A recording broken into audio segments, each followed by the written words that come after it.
Ellen White didn't just provide instruction to the church and individuals in it, but she also received visions that dealt with real life issues and events in contemporary society in her day.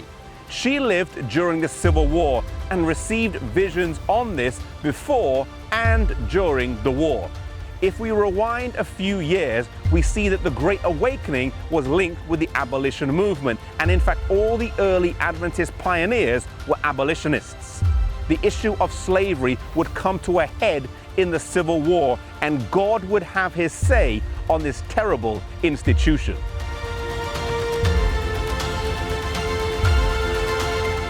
South Carolina would be the first state to secede on the 20th of December 1860, and 23 days later, Ellen White would have her first Civil War vision in Parkville, Michigan, here in this church. It's unlikely that she knew that in the 3 days before her vision, 3 more states would secede, but either way, it would be 3 months before the Civil War started when the Confederate forces fired on Fort Sumter in South Carolina after the Union forces had previously taken it over. The conventional wisdom in the North was that there would be no civil war, or if that there was, it would be extremely short with a quick victory for the Union.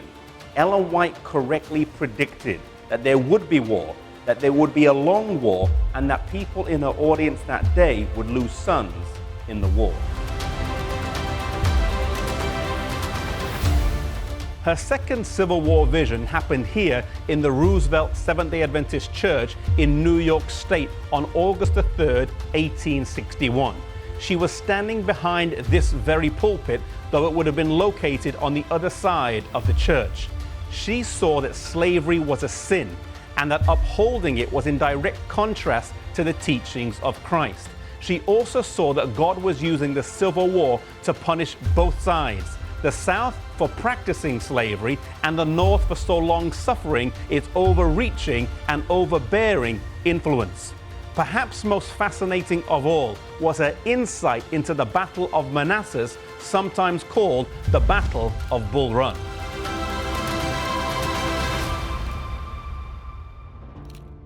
On July the 21st, 1861, the Northern troops approached Manassas for the first time, expecting a swift victory as they were in the ascendancy.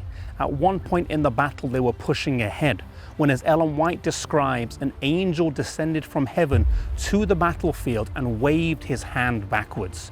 Instantly, there was confusion in the ranks.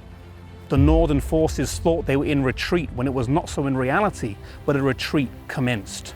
Lieutenant Colonel W.W. Blackford, writing later, says that the lines of blue that had been so well defined and unbroken suddenly became like a swarm of bees running away as fast as they could.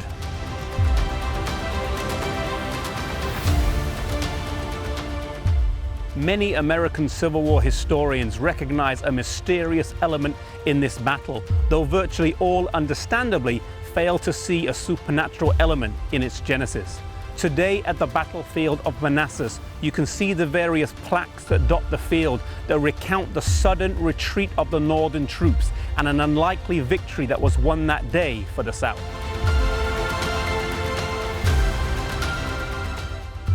Then her angel explained that God had this nation in his own hand and would not allow victories to be gained faster than he ordained. The North was not to be allowed to win a quick, decisive battle, thus bringing an abrupt end to the war, because it would be punished for condoning slavery before the war and also for not making abolition the principal ethical issue in the war. This vision shows how God involves himself in the affairs of men and does not stand idly by as we sometimes feel.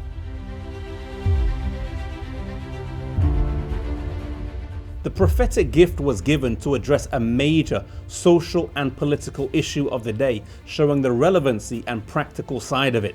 Today there are some that say as Christians we shouldn't get involved in social issues but should just preach the gospel. But whilst preaching the gospel, we should seek to do justly, love mercy, and walk humbly with our God. Some of the issues that have been around for centuries are still around in our day, and as Christians we should seek to fight injustice and seek mercy for others. May our religion be practical and meet the needs of society, demonstrating the love of God wherever we are.